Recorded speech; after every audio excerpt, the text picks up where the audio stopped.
Ton enfant qui est en situation de handicap, tu te dis qu'il est dépendant de moi. Sans moi, il ne peut rien faire. Je suis obligée d'être toujours là. Tu te dis que lui, là, il ne sera rien dans sa vie. Tout simplement parce qu'il est en mobilité réduite ou parce qu'il n'est pas comme les autres enfants. Laisse-moi te dire que cet enfant-là, ceux-là même, ils ont une force mentale pas possible. Tout est possible, ça se passe que dans la tête. On dit l'handicap, c'est dans la tête et c'est une réalité. Laisse-moi te partager l'histoire d'un Américain, Paul Alexander, qui a eu la poliomyélite à 6 ans, qui a été le seul homme qui a survécu à la poliomyélite étant dans une maison en fer. C'est-à-dire, tout son corps était en fer parce qu'il était paralysé.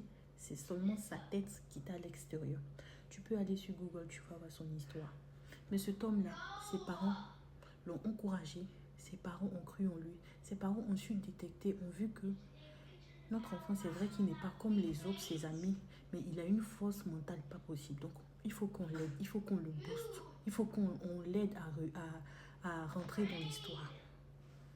Il a été avocat, il a été écrivain, il a écrit plein de livres. Et il est allé au barreau, il a exercé en tant qu'avocat, il a défendu beaucoup d'affaires et il a gagné des procès.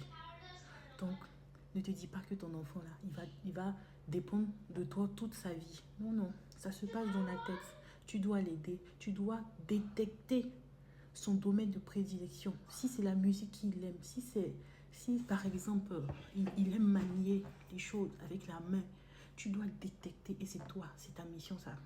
C'est ta mission ça parent. Tu dois détecter cela pour aider ton enfant à sortir, à se surpasser. Parce que lui, il a déjà cette force mentale en lui. Hein. Il ne se voit pas différemment. Mais c'est toi qui feras qu'il se verra différemment.